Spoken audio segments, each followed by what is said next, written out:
Il n'y en a que 10, 2 de l'Ancien Testament et 10 du Nouveau Testament. Pourquoi je vous donne cette précision? Parce que lorsque mon mari et moi nous sommes arrivés ici il y a approximativement 24 ans, nous étions déjà des amoureux de l'Ancien Testament. Et nous sommes arrivés dans un milieu où l'Ancien Testament, pas drôle, trop de guerre, on ne comprend rien, c'est pas... voilà. Et donc on s'est trouvé devant un barrage. Mais enfin, l'Ancien Testament, c'est important. Vous ne pouvez pas comprendre le Nouveau si vous ne connaissez pas l'Ancien. Alors, on parlait du chinois pour les gens. Ça a changé quand même. Hein. Ça a quand même changé. Mais aujourd'hui, je vais plus ou moins résumer et relater 13 chapitres qui se trouvent dans l'Exode, avec que 10 passages bibliques du Nouveau Testament. Juste pour souligner à quel point ces deux livres, vous ne pouvez pas les séparer. Je vous donne un exemple, c'est le slide numéro 1, Lucas. Ça se trouve dans Acte 26, les versets 22-23. Le slide numéro 1, c'est Acte 26.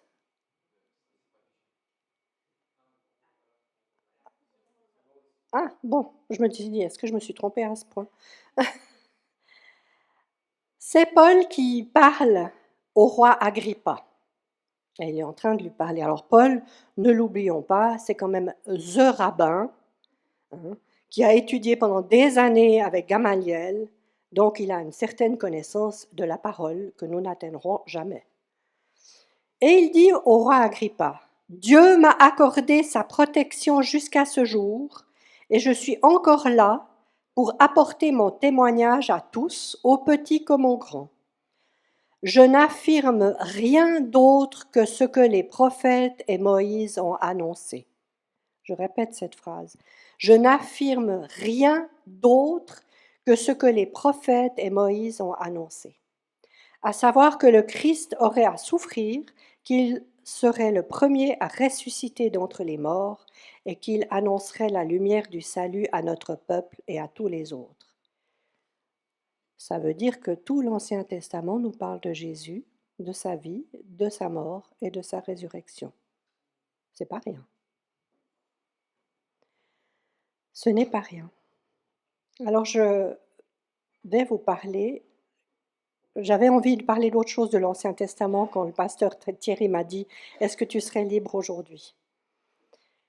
Et puis je suis arrivée le dimanche suivant au culte et voilà, en lettres de feu, tu dois parler de ça. J'ai dit « Oh non, ça fait 20 ans que je ne me suis plus approchée de ça. » Et j'en suis reconnaissante, Dieu, il sait très très bien ce qu'il me faut, il sait peut-être aussi très bien ce qu'il nous faut. Donc j'ai obéi et nous voilà.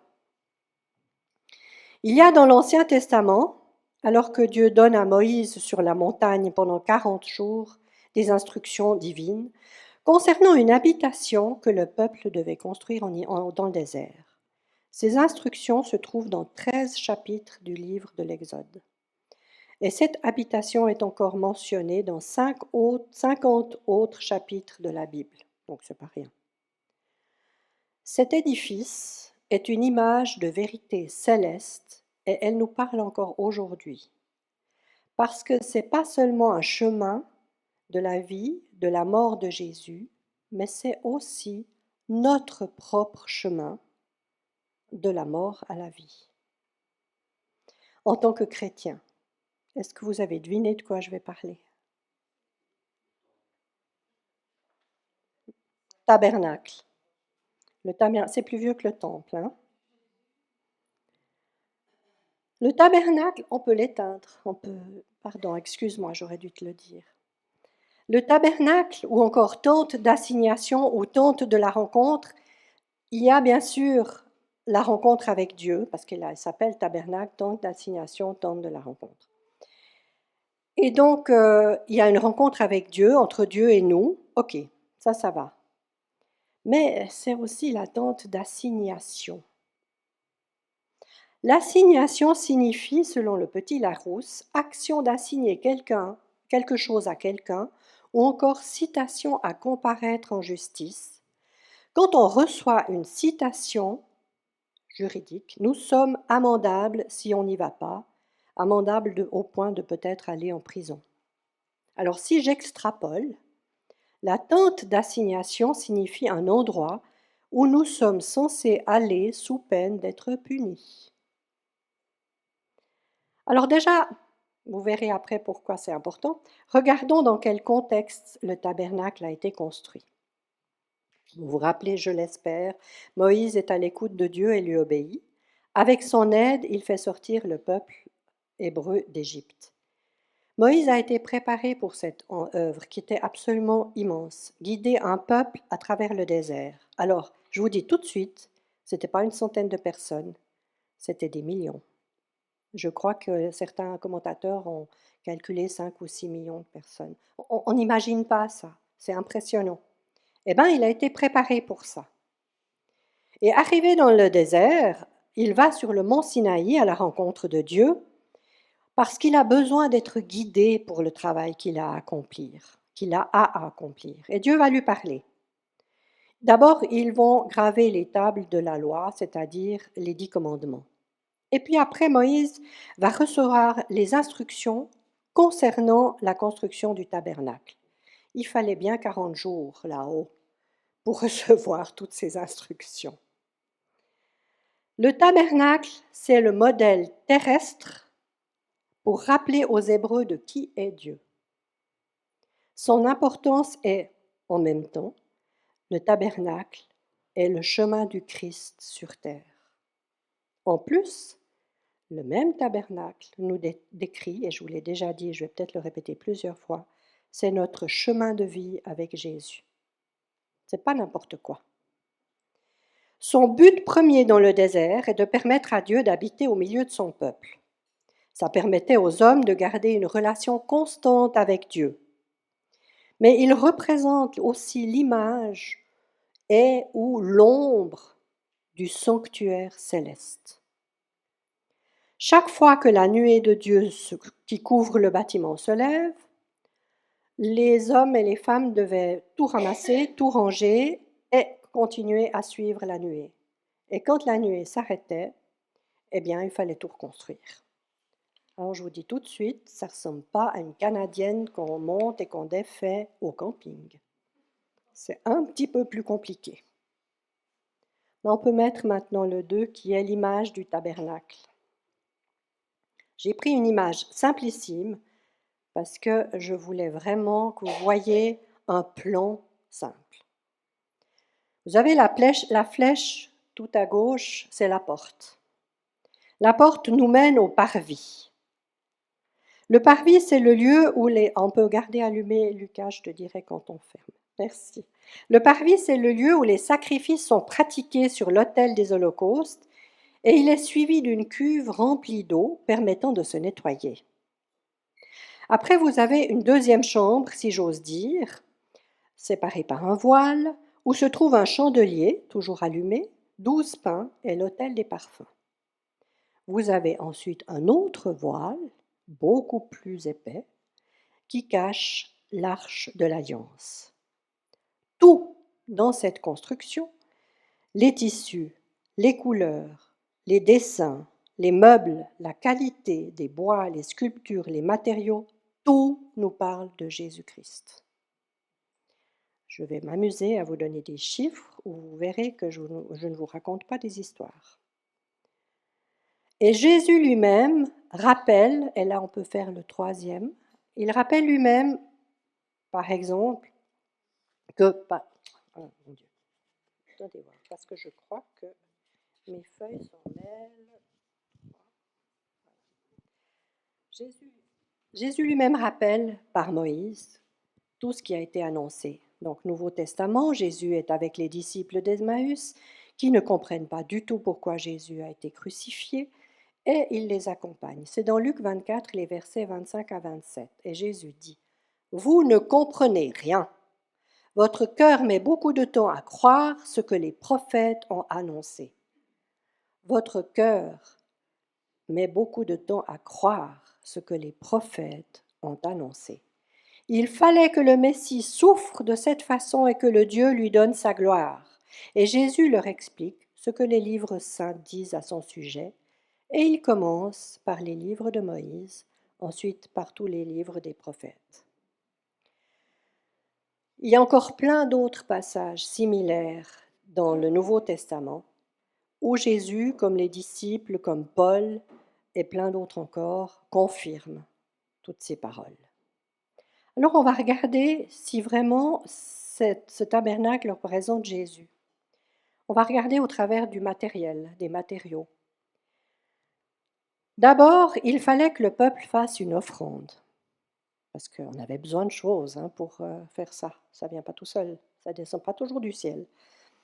Et c'était une offrande volontaire qui était prélevée parmi ce que les Égyptiens avaient donné aux Hébreux lorsqu'ils sont partis. Mais sous l'impulsion du Saint-Esprit, le peuple égyptien va trop donner, ce qui est une preuve que le Saint-Esprit peut aussi parler aux non-croyants. Et il a fallu supplier les Égyptiens de cesser parce qu'il y en avait beaucoup trop. Alors on peut se poser la question, est-ce que nous, on a ce même désir de trop donner, à profusion, pour la maison de l'Éternel, en dons, en dîmes, en temps? Est-ce qu'on a ce désir? Maintenant, pour ceux qui aiment les nombres, je vous en donne quelques-uns. L'or, c'est l'offrande la plus précieuse. 1,5 tonnes d'or ont été nécessaires. Et l'or est une image de Christ, car c'est le métal le plus précieux de tous les métaux. L'argent. L'argent est un métal noble. Chaque homme, à cette époque, qui entrait dans le service de Dieu devait payer un demi-cycle d'argent qui était considéré comme une rançon. Comme Jésus est notre rançon. Le fait que pour les Hébreux, ça soit le prix de la rançon, on peut extrapoler pour Jésus, qui est le prix de notre rançon. 4,4 tonnes. Non mais c'est inimaginable. Et le tabernacle était entouré il tient debout par des socles importants qui étaient tous en argent. Ce qui spirituellement veut dire que Christ tenait le tabernacle debout.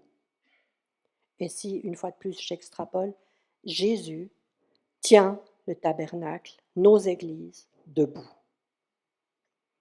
L'airain ou le bronze, c'est un métal bien plus difficile à travailler que l'or. Il se travaille avec 1085%. C'est le point de fusion le plus élevé qui soit, tel Jésus qui a été éprouvé, qui a souffert, qui a enduré même la colère de Dieu pour nos péchés. Et il sera travaillé pour tous les ustensiles du parvis. Il y en a environ 3 tonnes. Chaque partie du tabernacle est entourée de rideaux. Il y a d'abord des rideaux de lin blanc partout. Pour entrer dans le parvis, la première partie du tabernacle, il y a une large porte. C'est comme si on nous disait « Venez, entrez, entrez, venez vers Jésus, entrez ». Mais il n'y a qu'une entrée, parce que Jésus dit « Je suis le chemin, la vérité, la vie » dans Jean 14, 6. Il n'y en a pas d'autre, il n'y a que Jésus. Cette entrée était tenue fermée par un rideau formé de 3 couleurs. Le violet qui parle du ciel, le pourpre qui rappelle la couleur royale et le cramoisi qui représente la couleur du sang. Je crois que je n'ai pas besoin de vous expliquer quoi que ce soit. Jésus, Fils de Dieu, Roi des rois, ultime sacrifice pour le pardon de nos péchés. Quand on arrive au parvis, donc la première partie où il y a l'autel des holocaustes et la cuve, c'est le moment où l'on s'approche de Dieu, où on commence à prier, où on commence à louer. Mais on ne peut pas y entrer les mains vides. On doit venir avec un sacrifice, une offrande qui doit être parfaite. On ne peut pas s'approcher de Dieu les mains vides. Et ces offrandes de l'époque étaient le signe de demande de pardon, de repentance et de louange. Ils amenaient, il faut bien imaginer les choses, moi j'aime bien voir les choses. Il y avait une longue colonne parmi les X millions de personnes qui s'avançait vers le tabernacle avec une brebis, avec un bœuf, avec une tourterelle. Elle devait être parfaite et c'était pour la brûler en demande de pardon.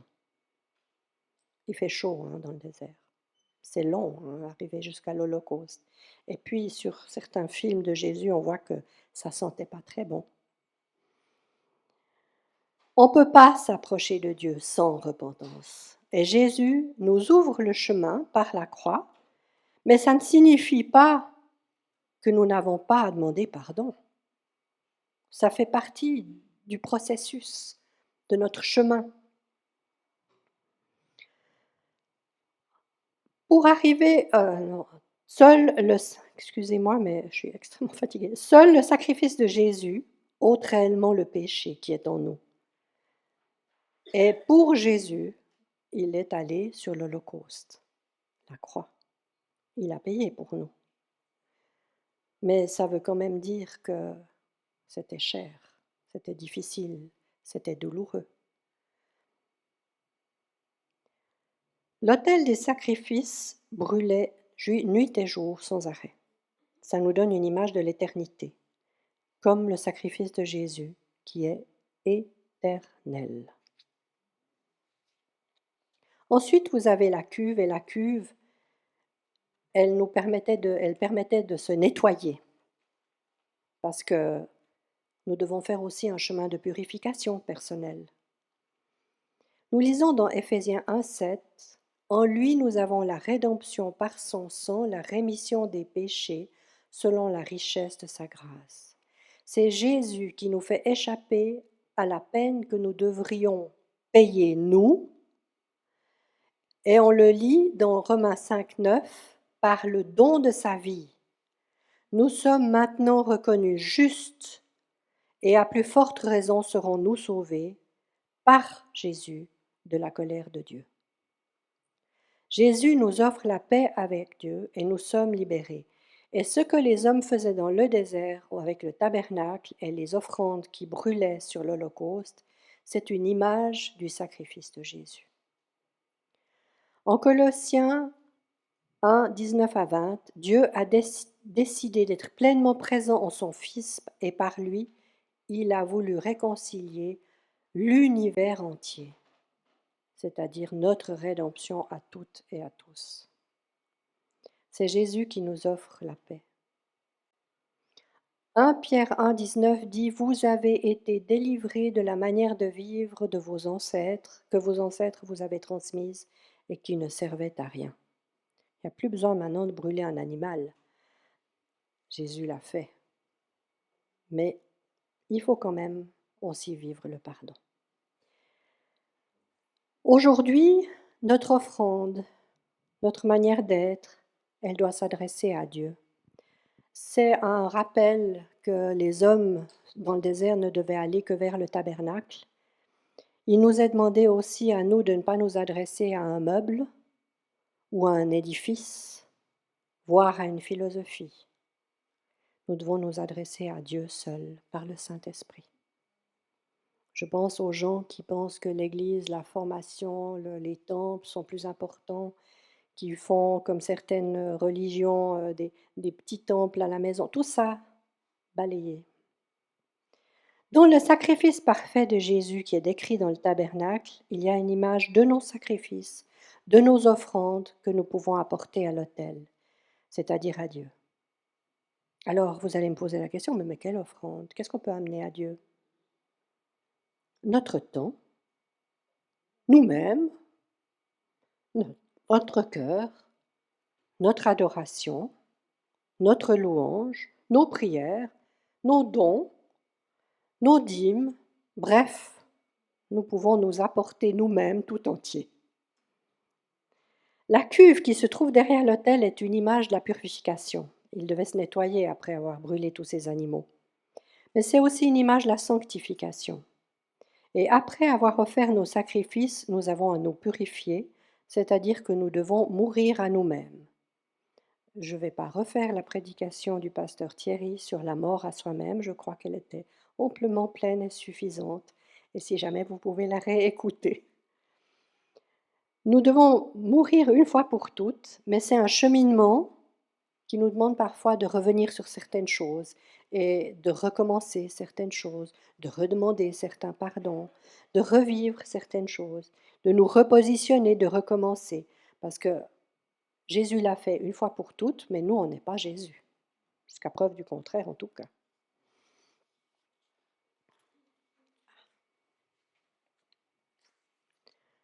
En avançant toujours plus loin dans ce cheminement, pleinement en Christ, nous verrons que nous avons soif de sa présence et soif de rester près de lui. Et il y a ce passage merveilleux dans le psaume 27, les versets 4 à 5, qu'on peut mettre sur le PowerPoint.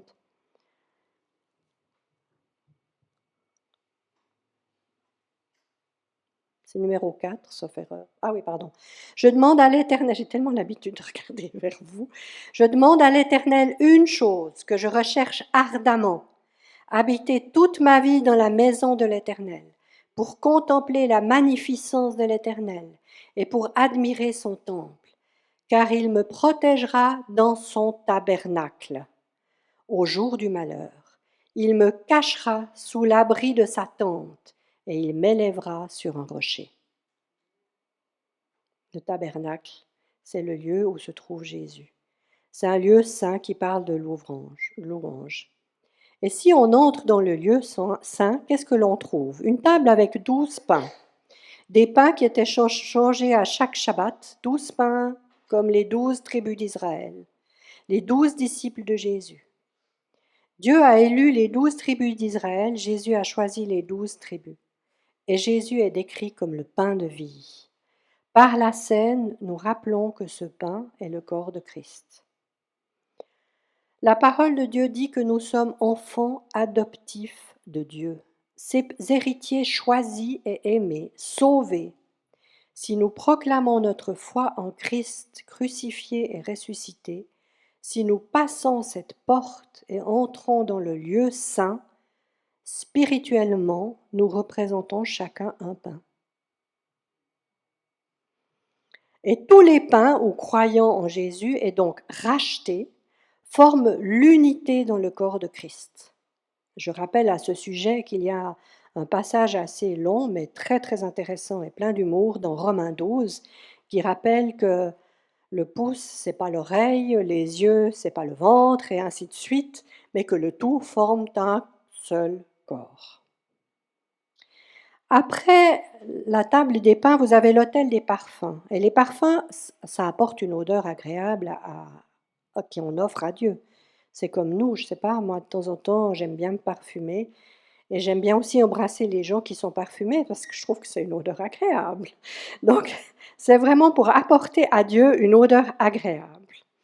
Et ces odeurs, cette bonne odeur, c'est la prière, la louange, l'adoration et surtout notre amour les uns pour les autres. On peut mettre le slide 5. Cette fois, je regarde. Éphésiens 5, 1 à 2. Puisque vous êtes les enfants que Dieu aime, efforcez-vous d'être comme lui, que votre façon de vivre soit inspirée par l'amour, comme une offrande et un sacrifice dont l'odeur est agréable à Dieu. On peut fermer. C'est-à-dire que si Christ habite en nous, nous sommes censés diffuser autour de nous un parfum de bonne odeur. Est-ce que c'est le cas? Je ne vous réponds pas, hein, je vous laisse réfléchir là-dessus. Regardez, dites-vous, est-ce que c'est le cas? Est-ce que je suis d'une bonne odeur autour de moi?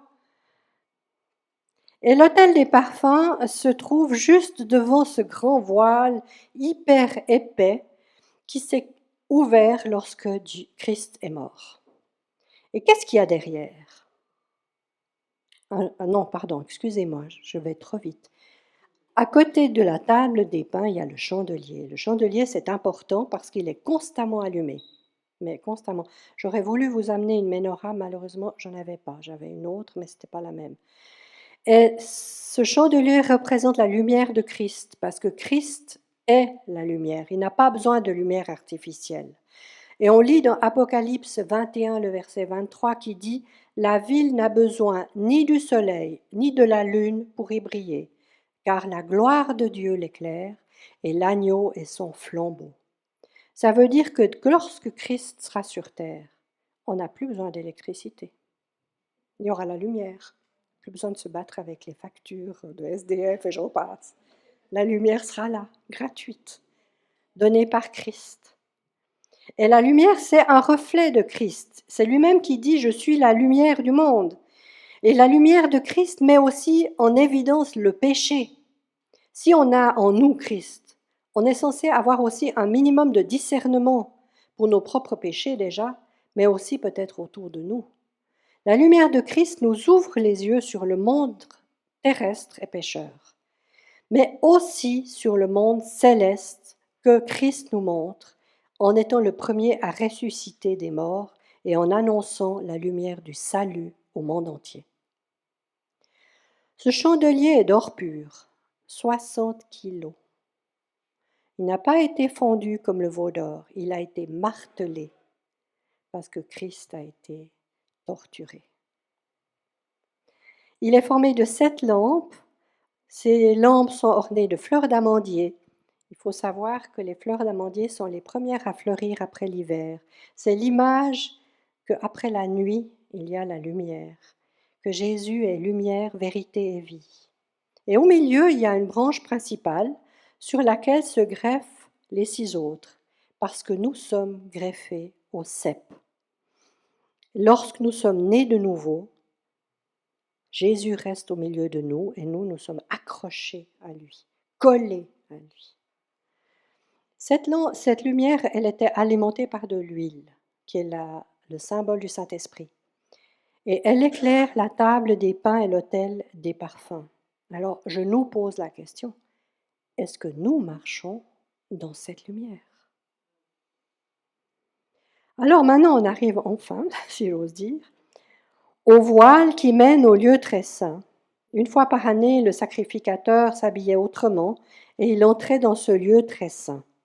Ce lieu très saint caché par un lourd rideau qui s'est déchiré, comme je l'ai déjà dit, lors de la mort du Christ.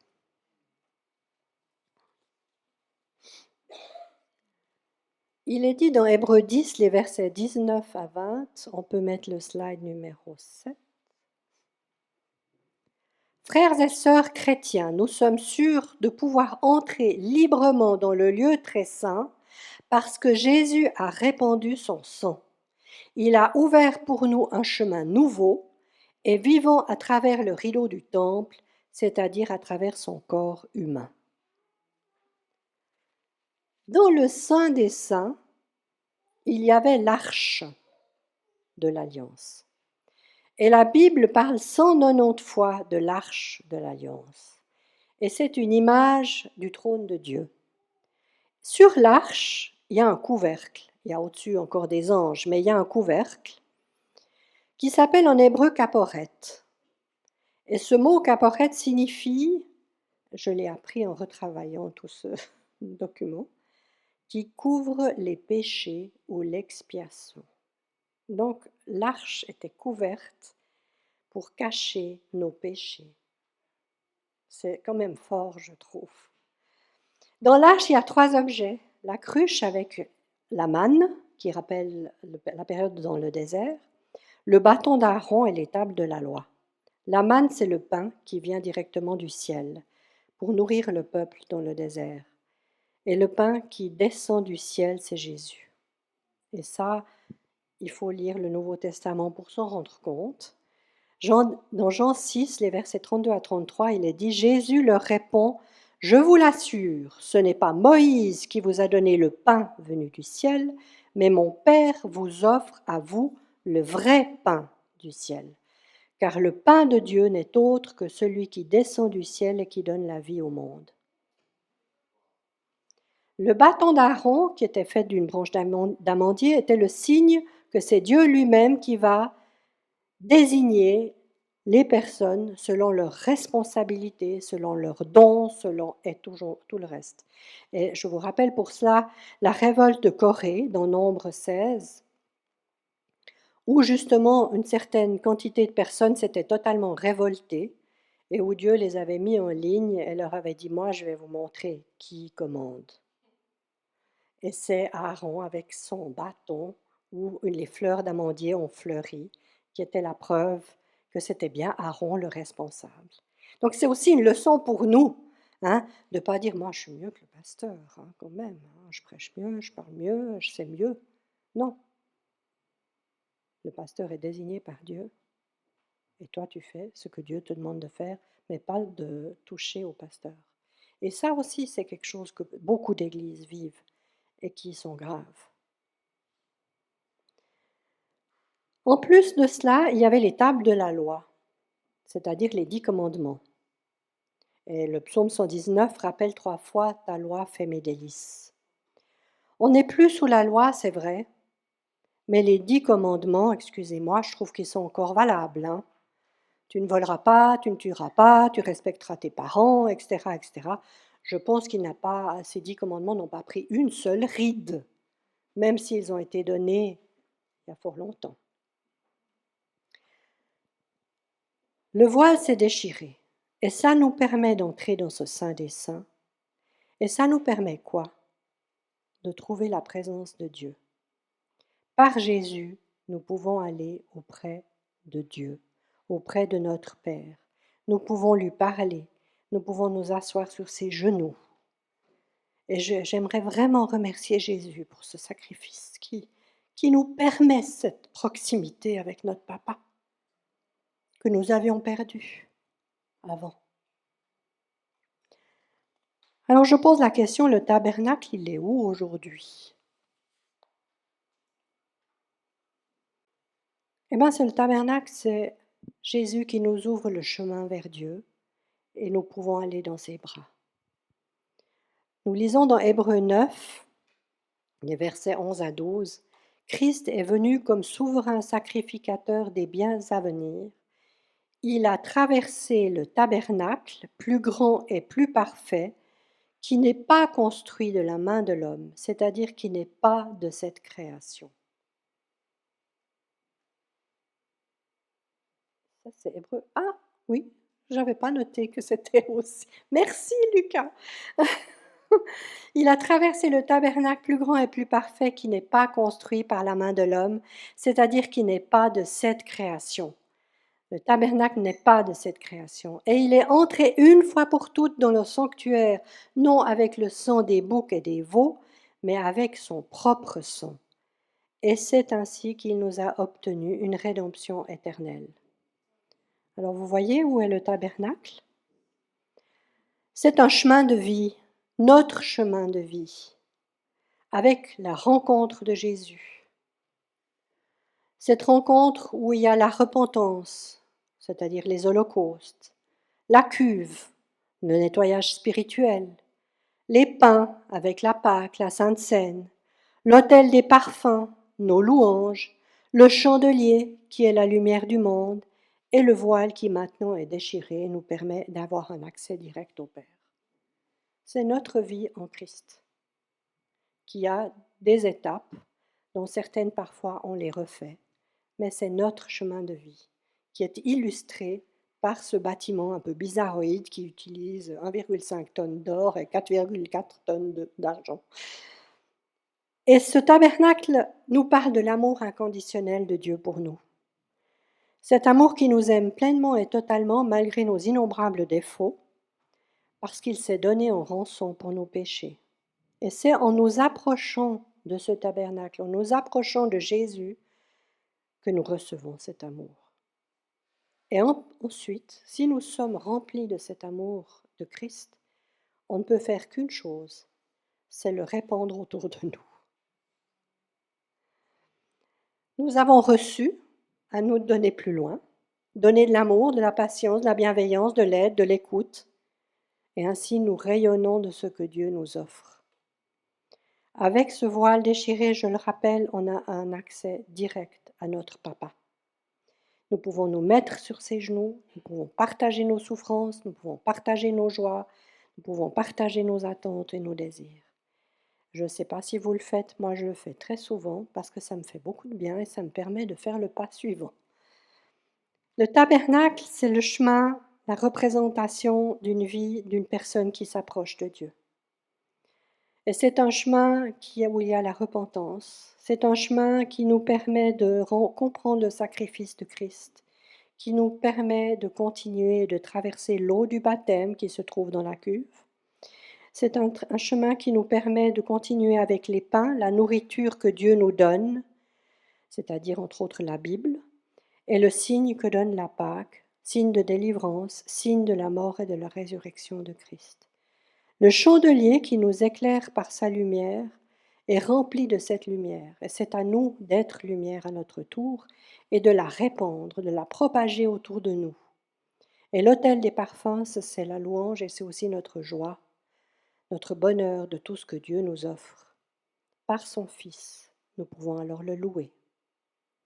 Je ne sais pas si vous avez déjà effectué tout ce chemin, je suppose que oui, peut-être que vous n'avez pas réalisé que vous aviez traversé un tabernacle, mais si vous êtes là, je pense que vous avez soif de Dieu ou que vous connaissez Dieu et que vous priez, que vous êtes avec lui.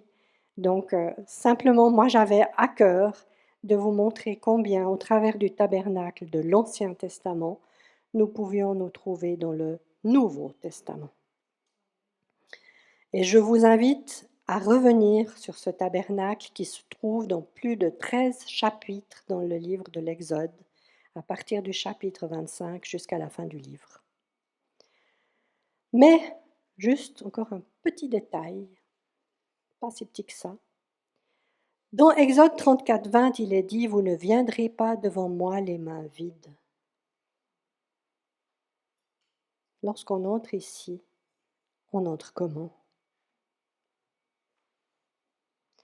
Par habitude, c'est bien de venir parfois à l'église. Puis ça fait sérieux quand on dit à nos collègues de travail « Ah oui, dimanche, j'étais à l'église ».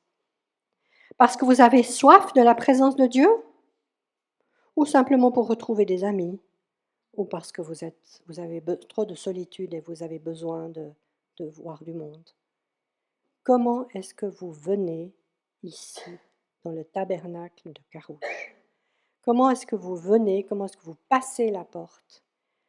Avec des attentes peut-être, parce que vous êtes dans la souffrance. Mais est-ce que vous venez aussi avec vos louanges? Est-ce que vous venez aussi avec votre amour? Est-ce que vous venez aussi avec vos dons? Dons multiples et pas obligatoirement spirituels. Le don de nettoyage ou le don de mettre les tables ou le don de cuisiner sont des dons qui appartiennent à Dieu comme le don de prier, de louer. Et comment est-ce que vous entrez là? Est-ce que vous entrez les mains vides ou pas? Alors je vous laisse réfléchir à cette question. À vous d'y répondre. J'aimerais juste terminer par une prière. Nous aimons un grand Dieu, un Dieu d'amour, un Père merveilleux, qui nous a offert un frère, lequel s'est donné pour nous. Père, et Jésus, que nos vies soient un reflet de cet amour. Amen.